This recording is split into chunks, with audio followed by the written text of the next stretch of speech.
खुलुमबाय लोगोफोर दाखालि साननैसो गोबां ना खौसेथि जानायनि बाथ्राखौ लालायनानै गोबां बाथ्रा दान्थे बिदान्थे जालांबाय जों खौसेथि जाजानायखौ जों लुबैयो आरो जेब्लायबो जों बर'आ खौसेथि जानांगौ जिकुनु बिथिङावनो जा खौसेथि जानायखौ जों लुबैयो सोरबाया दिनै ससियेल मिडियायावहाय दिपेन बर'नि सायावहाय गोबां बाथ्रा बुंदों नङा होमबा बुंखागोन स्वाभाबिक खारन दिनैनि दिनाव जोङो सिं सिं मा जादों जों बेखौ बुंनो थाङा खिन्थु जों रायजोनि गेजेराव खौसेथि जानो थांनाय लामाखौ जों नुनो मोनाखै खारन दिनैहाय खौसेथिनि लामायावहाय प्रमद बर'नि सायाव दाखालि दिनै बिपिएफआ जाखिनि बाथ्रा बुंबाय आरो बिपिएफ इउपिपिएलआबो बिपिएफनि सायाव जिखिनि बाथ्रा बुंनाय ना बेफोरखौ जों नायनो थाङोब्ला नुयोब्ला खौसेथि जानायखौ जों माब्लाबाबो नुहुराखै जेब्लाखि जियानो जाया मानो जोङो खौसेथिखौ जों लुबैयो पलिटिशियानफोरा सिट शेयारिंनि बेलायाव माब्लाबाबो खौसेथि जानो हाया आरो जानायबो नङा आं बेखौ नुहुरगासिनो दङ बिथांमोना गावबागाव माबाखौ लानानै पलिटिक्सखौ लालायनानै ना गावबागाव पलिटिक्सखौ लालायनानै गोबां बाथ्रा बुंलायगोन आरोखि नोङो बे बाथ्रा बुङाबानो बे अपोजिट बेनि इउपिपिएलनि हेंथायै बाथ्रा बुङाबानो आं भटखौ मोना आं बिपिएफनि उल्थायै बाथ्राखौ बुङाबानो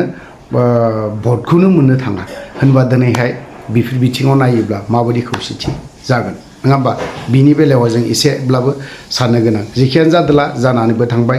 जों खौसेथिखौ लुबैया नङा लुबैयो जों गोबां बोसोरनिफ्रायनो खौसेथिनि बाथ्राखौ खोनाबाय थादों मेथाइबो ओंखारदों बुदां बलबआ सानसे समाव मेथाइबो खनदों ना बिथांनि मेथाइखौ जों दा खोनानो मोनाखै बुदां बलब आदा बुदां बलबआ खौसेथिनि देंखोखौ खनदोंमोन जों बै समाव खोनासंदोंमोन थ' बिनिफ्रायनो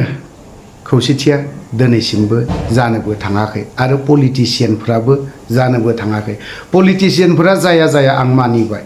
आं बेखौ मानिबाय दिनैहाय जोंनि जेसेबां बर'नि फिसा फिसा ना आफादफोर दं माहारियारि आफादफोर दं बेफोरबायदिया जुदि खौसेथि जालायोब्ला मोजां जागौ होननानै आं सानो दिनै फरायसा आफाद जोंनि बर'नि गेजेराव मोननै दङ दिनै बिथांमोनाबो आबसुआ बिदिसो बनसुआ बिदिसो ना बेफोरबायदि बाथ्राखौ जोङो मुखे मुखे रायलायनायखौ खोनायो नाथाय बेफोरबायदिखौ दोनथ'नांगौ दा खौसेथिनि बेलाखौ जों गोसोखांलायदोंबा रायलायदोंबा बुंदोंब्ला बेफोर आरोखि जोङो बेफोरबायदि रायलायनाय मानाय दा रायलायनायखौ आबसुखौ बिदि सोंखारिनायखौ दोनथ' जों खारन दिनै जाहाय खौसेथिनि लामायाव जों फैगासिनो दङ बनसुखौ बनखुमानायनि खोथाया दोनथ' जों दिनै बनसुजों आबसुजों माबायदि ज' जालायनो हागोन बेफोर बाथ्राखौसो जों गोसोखांलायनांगोन बा रायलायलायनांगोन बुंलायनांगोन बादा होलायनांगोन नोंखौबो बादा होनांगोन बैखौबो बादा होनांगोन आंखौबो बादा होनांगोन जे बेफोरबायदि दा खालामथ' आबसुखौबो बनसुखौबो दा बुंलाबायथ' नङा होमबा बेफोरबायदि दिनैसिमबो जेबो गैया दिनै अनलि जोंना बेफोरबायदिखौ बादा होलायनो माहाय ससियेल मिडिया ना बा पर्टेलनि गेजेरजोंसो बैयाव नङा होमबा बेफोरबायदिखौसो जों बुंलायो जिखियानो जादोंला आं बेखौ बुंथ'नो थांला खौसेथिया जों जानांगौ रायजो राजाखौ दस होनानै लाब गैया रायजो राजाया आंनि हिसाबाव सोरबा रायजो राजाखौ ब्लेम खालामनानै जेबो लाब गैया रायजो राजाया दिनैहाय खौसेथियावनो दं जयैनो दं रायजो राजाया बेखौनो लुबैयो जेसेबां जों बर'नि दल संगठनफोर दं फिसा आफादफोर दं बिथांमोनानो दिनै ज' जानो हाया माब्लाबाबो ज' जानो हाया बिसोरबो हाया जोंना पलिटिक्सआबो हाया पलिटिक्सआव हाया दिनै जोंनि बर' हारिनि दल संगठन ना बेफोरबायदियाबो गोरोबनो हाया जोंलाय उमुगनि आन्दारावलाय मानो थाङो बे लाइनावसो बाथ्राखौ बुङो जोंलाय मानो बिसोरनि आन्दारावलाय जों मानो थाङो जों एथ' बोसोर जाबोबाय जोंनि दल संगठना एफा बोसोर थाना जों बिसोरनि आन्दाराव मानो थानो ना बेफोरबायदि खोथाया दंलायो आरो रायलायलायो जायोबो खिन्थु बेफोरबायदिखौ जों दोनथ'नानै ब्लाबो रायजोनि खाथिराव बर' हारिनि खाथिराव जोंनि दिनै जों सोर दुखु दाहा लाबोआखै जोंनिख्रुइ रायजो राजाया गोबां दुखु दाहा लाबोदों सोरबा दल संगठननिख्रुइ बै रायजो राजाया गोबां दुखु खस्थ' लाबोदों मा लायाखै बुजानांगौ बुजादों गावजानांगौ समाव गावजादों ओंखाम जाहोनांगौ जाहोदों ना दै लोंनांगौ समाव दै लोंहोदों नों बबेबा मोनसे लामा आन्दायदों लांनानै मोजाङै खोन्थानानै दोनलांदों नाथाय जों बैसोरखौ रायजो राजाखौसो जों उल्था दसिफिनो रायजो राजायानो गोरोबा नैबेबायदि बाथ्राखौ जों माब्लाबा दल संगठननिफ्राय खोनानोबो मोनो नाथाय बेफोरो जेबो लाब जाया रायजो राजाखौ दोष होनानै लाब गैया थ' जेखियानो जादोला बियो बे चेप्टारखौ आं दोनथ'नि दिनै जोंनि गोजोन गोरोबथानि बेलायाव जाखांनायनि उनावहाय जोंनि मानगोनां श्रीजुत सार प्रमद बर'आ गोबां डेभेलपमेन्ट जाबाय होननानै बाथ्राखौ बुंदोंमोन डेभेलपमेन्ट जाबाय होननानै बुंदों खुद गावनि समस्थियावनो गावनि एरियायावनो दालाङा मेइन रड बियो बरमानिफ्राय डाइरेक्ट तामुलपुर थांनाय मेइन रडखौ गाहोयो बे लामायाव दाखालि आं अदालगुरियाव थांदोंमोन 27 तारिखआव थांनायाव मोनसे दालाङा लामाखौ एसे गोनो गोथो मोनदोंमोन आं बे लामाखौ बै समावथ' बिराद गाज्रिथारमोन दा गेजेर गेजेर एसे रिपेयार खालामदों बा सेंसनबो जादों जानांगौ थ' बेयावहाय दालाङा गेजेरा सोंदोंमोन जे आदामोन नोंसोर फैदों मोजांबो जादों दालाङा बानायगोन ना बानाया खुनु थिग गैया बेखौ एसे भिडिअ खेबनानै लानानै थांफादो रायजो राजानि भिडिअ फुटेजबो दङ लानाय जायाखै बिथांमोना बुंदों जे बे भिडिअखौ अन्नानै दाहो बिदि बिथांमोननि बार खावलायनायाव जोङो होथ'ला थ' बावहाय आङो बे भिडिअ दालां बायनायखौल'नो मोनसे खेबनानै फैदों होनबा डेभेलपमेन्टनि खेथ्रआव बिथाङा डेभेलपमेन्टनि बाथ्राखौ बुङो बबेयाव लामा दालां सालां माबा माबि बानायदों होननानै बुंदों थिग আছে जों मानिदों बहाबा बानायदों बानायाखै नङा 4 बोसोराव बानायदों कय एकटा जिनिसखौ आं बेखौ अयनायद्रायबो बुङा बानायाखै बेखिनि बाथ्राखौ बुङा नाथाय बेखिनि जाखिनि डेभेलपमेन्ट जानानै थानाय जाखिनि लामा कय एकटा माबा जानानै थानाय बै जाय खुंथायाव बै समाव खुंथायाव थानायमोन बै समाव बानायनानै गालांनाय बेफोरमोन दा बेफोरबायदि लामाखौ दिनै रिपेयार खालामनांगौ बा माबा मोनसे खालामनांगौ बिनि जेबो गैया गोदान दिनै आसनिफोर फैदों फिसा स्किम फैदों बेफोरबायदि स्किमखौसो हरनानै होयो दिनै गिदिर मोजां आसनि दा गावनि गेजेर थांनाय हान्थामेला लामा बेयाव दालां दं बेसेबा गिदिर ना बेखौ दिनै बानायबावाखै बा दिनै बिनि मोनसे माबा मोनसेयानो गैया थ' जिखियानो जादोला बिथांनि बे दालां बायनायखौ आं ससे नोंथांमोननो बे क्लिप्सखौ होनि प्रमद सारनि समस्ति ना मा गोग्लैयो किमान बसर ओरैथ' दालांथ' भाङाथ' हा आच्छा नै बेफोरबायदि आरोखि प्रमद बर' सारनि समस्थियाव बेफोरबायदि अबस्था दालांफोरा बायग्रुबजोबनानै दङ बेफोरबायदि बै आदैनाव सोंहैनो आं एसे ओइ खुरा किमान बसर हल इ दालांथ' হয় ভাঙাটো হয় ইবারে ভাঙছে বানপানী হোৱা সময়ত না কি সমষ্টি পৰে এইটো এইটো হেৰি আৰু প্ৰমোদ বড়ো ছাৰৰ তামোলপুৰ সমষ্টিয়ে পৰে না এইটো আচ্ছা नै बेफोरबायदि आरोखि अबस्थाया बे दालां बायनायखौ हयथ'बा नोंथांमोनहा नुबाय जानांगौ आं रायजो बे सासे हारसानावबो सोंखादोंमोन हारसाया बुंदों बे तामुलपुर ना गयबारि समष्टि गोग्लैयो हिसाबैथ' बे एज ए चिफ हिसाबै बे प्रमद बर' सारनियावनो गोग्लैयो दिनै बेफोरखौ गावनि एरियायाव गावनि ओनसोलखौनो मोजाङै खालामनो हायाखै सुइजारलेण्डनि बाथ्राखौथ' दोनथ' बिथाङा सुइजारलेण्ड होनना बुंना लानानै गोबां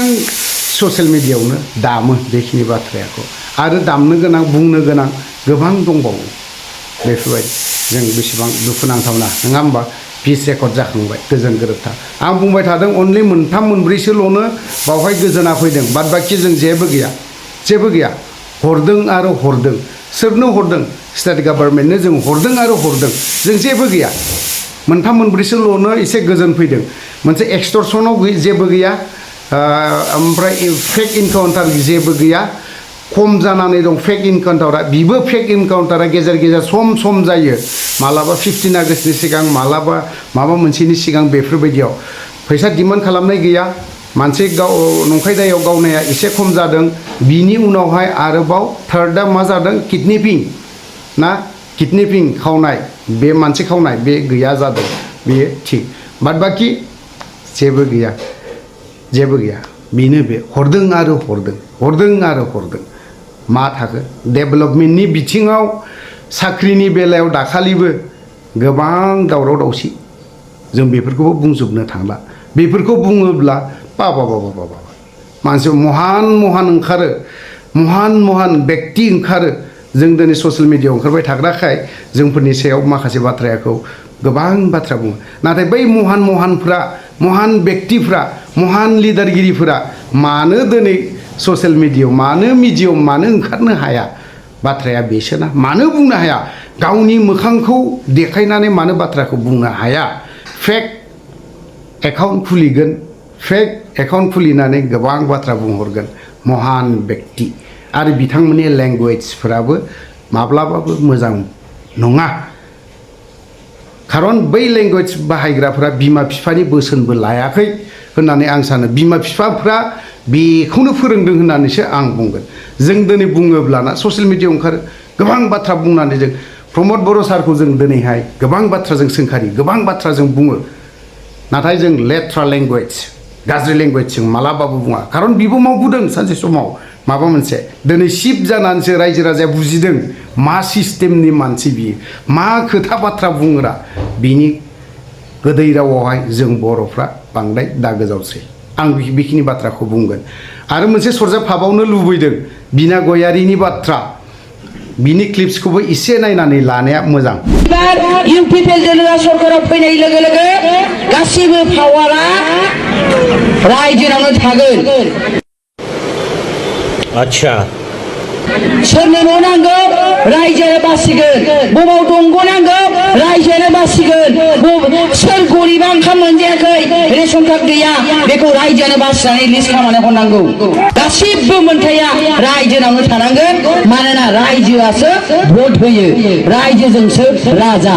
ओंखायनो पावारावबो रायजोआनो थानांगौ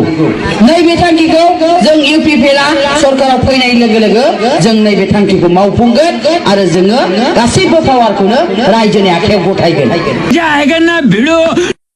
सोर गरिबा न' मोनाखै सोर गरिबा लेट्रिन मोनाखै सोर गरिबा रेशन कार्ड गैजाया सोर बिमा बुरैया दिनै मुलि गरसे बायनानै जानो थाखाय 250 बै बुरि पेन्सना सरकाराव फैनाय लोगो लोगो जों नैबे थांखिखौ मावफुंगोन आरो जोङो गासिबो पावारखौनो रायजोनि आखायाव गथायगोन बिना गयारिया बुंदोंमोन ना जोंनि बे इउपिपिएल सरकारनि पावारा रायजो राजानि आखायाव थागोन लाजि मोनगोन बियो गोबां बाथ्रा बुंगोन आं बिना गयारिनाव सानसे स्टेटमेन्टबो लाहैबावगोन बियो आंखौ जिखियानो बुङा मानो जों बुंनांगौखौ बुंगोन बिथाङा बुंदोंमोन रायजो राजानियावनो इउपिपिएलआ जुदि सरकारा जुदि दायोब्ला रायजो राजानिनो पावार रायजो राजाया जा खालामनो गोसो खालामनो हायो आरो बुंबावदोंमोन बिथाङा जों बर' आइजोफ्रा मानो दखान सखान फिथा फाननानै साहा दखान बेबायदि होना जानांगौ दङ जों इउपिपिएल सरकारा फैयोब्ला दखान बिदि होना जानांनाय नङा बेफोरबायदि नाथाय नै बर' आइजोफ्रा मा जोङो मालाबा खुसेर फेरेनानै जानांदों मावाबानो मोनजाया जों दिनैनि दिनावहाय इउपिपिएल सरकारा मा हरनो गावसोरनि एमसिएलए इएमफोरनोनो मा होदों जेबो गैया होनबा रायजो राजाया नोंथांमोनखौ भट होनानै देरहाहोदोंमोन 5 बोसोरनि थाखाय नोंथांमोनखौ इउपिपिएल सरकारखौ बिपिएफआथ' दे कारापसन मावबाय बायदि रोखोम मावबाय जानानै जाख्ल'नानैबो थांबाय नङा होमबा जाख्ल'ना थांनानै दिनैहाय जेबो मावासै बेफोरबायदि रायजो राजाया बुजिगौ मोनथिदों बिपिएफआ मा मावदों मा मावाखै नाथाय दिनै इउपिपिएलनि सरकार फैनायाव 4 बोसोर जाबाय ना बुङोब्ला दुखु मोनगोन मा मावदों पिस एकर्डनि गेजेरजों गोबां मा फैदोंमोन डेभेलपमेन्ट दिनै माबेयाव फाउन्डेसन खालामदों बबाव गायसनदों बबे बरमा बायदियाव नाथ ब्रह्मनि नामावहाय मोनसे कलेज फैदोंमोन बेखौबो दिनै गैया बहाबा दिनै फेक्टरि फैदोंमोन दिनै बेफोरबो जेबो गैया माब्ला मावगोन दे इउपिपिएलनि एमसिएलएफोर आरो बै बे महान व्यक्तिफोरा आसि थुनानै बुं दिनै बिथांमोना बुंगोन दुरान काप लाबोदों आहा बुंनांगौ जेबो गैया नलेज फेस्टिभेल मोनसे खुंदों आहा बुंनांगौ जेबो गैया बावहाय बेफोरखौ खोन्थाजोबगोन बिसोरो नलेज फेस्टिभेल खुंदों दुरान काप लाबोदों फुटबल बिपिएफनि आमोलाव लाबोनो हायाखैमोन ओमफ्राय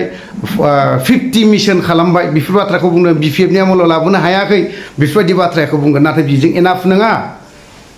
बेजों फुरा नङा दिनै पिस एकर्डनि मुङावहाय जायफोर एनआइए नांनानै थानाय बेखौ उइद्र खालामनानै होनो हायोब्ला आरो जायफोर केस हाइनेस केस नांनानै दं एनडिएफबिनि बेफोरखौ उइद्र खालामनानै हो इउपिपिएलनि सिएम डिपुटि सिएम बिथांमोना खालामनानै हो आं बेखौल' बुंगोन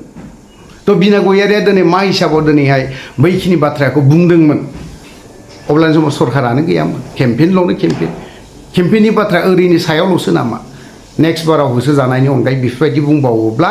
रायजो राजाया नोंसोरनो भट होनाय नङा होननानै आं सानो थ' बेफोरबायदिजों रायजो राजाखौ बुरखायनो दासान रायजो राजाया